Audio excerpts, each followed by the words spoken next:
I have a confession to make. I do not like working.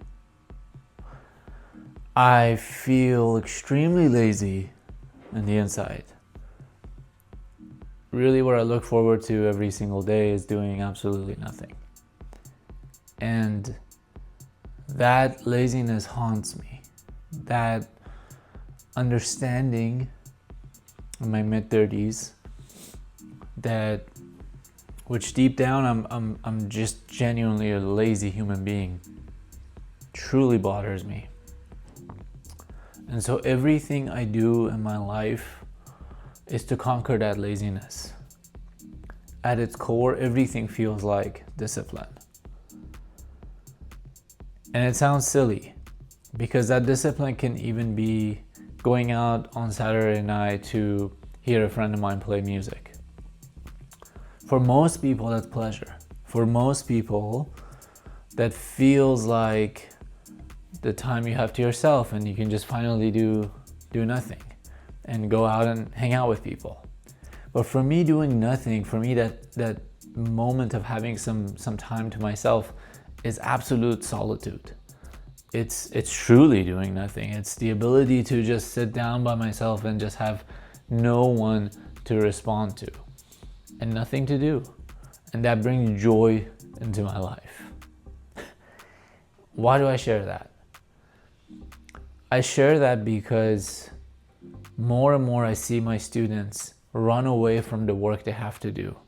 Whether it's the work they have to do with their musical instruments or the mental preparation they have to do before a performance or the work they have to do in order to approach someone. More and more I see people around me constantly escaping and finding pathways out of discipline, choosing the easy way out, choosing the path of least resistance. And in the last week, as I witnessed these cases, I've been asking myself, how good are we as human beings at finding the path of least resistance? How good are we at lying to ourselves, using our intelligence to lie to ourselves about the reasons we create in our head for why it's a good idea to not go on a jog this morning, why it's a good idea to not go approach that beautiful girl over there, to why it's a good idea to not do all the things that you're supposed to do. We're so good at that, finding those excuses and actually believing the excuses that we've come up with. And what's funny is that they're always legit. My knee hurts. I didn't sleep well last night. I'm gonna sleep in. I'm just not gonna train this morning. Or she's on her phone. That was my excuse 2 days ago, right? She's on her phone.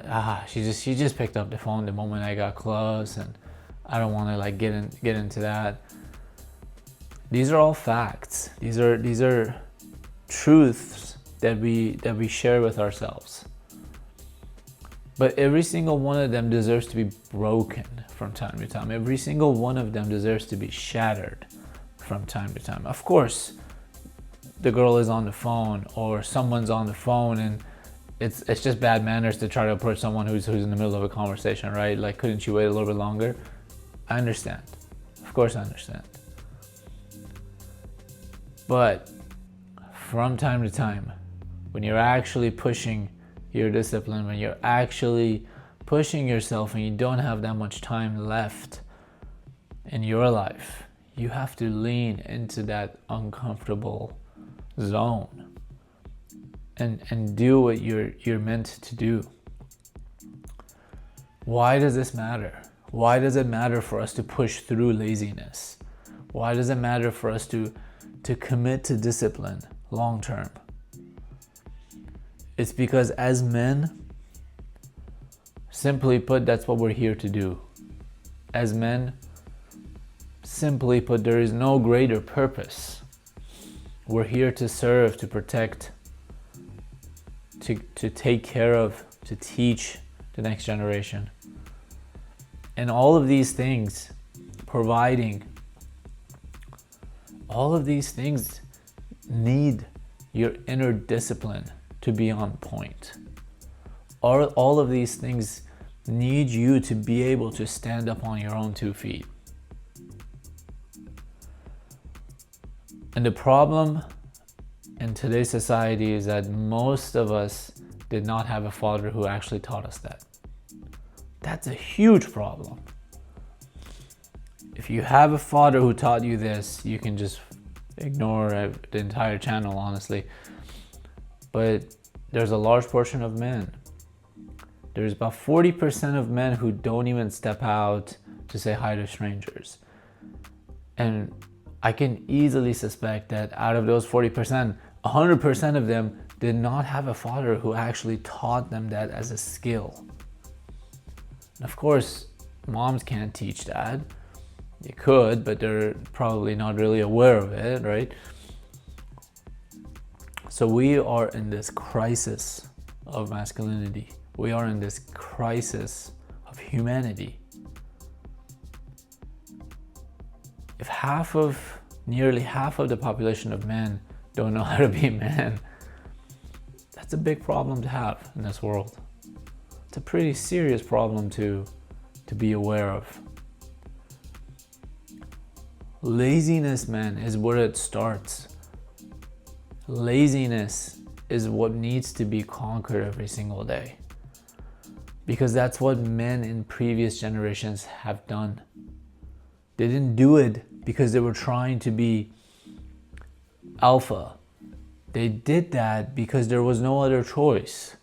Stepping out of the cave and going on a hunt when there's no fridge, there is no other choice. So we haven't starved enough. We haven't been hungry enough. We haven't been through enough chaos, enough disasters, enough uncomfortable situations. And that's our struggle. So we need to create these artificial experiences for ourselves, the same way we create artificial experiences in every other category of life. Chances are both of our ancestors were in far better shape, 1500 years ago.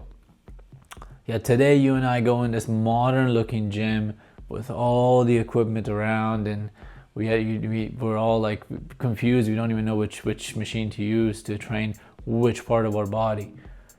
Yet we'll probably never reach that level of being in shape, being in true athleticism as our ancestors did, even though they didn't have access to any of this modern equipment.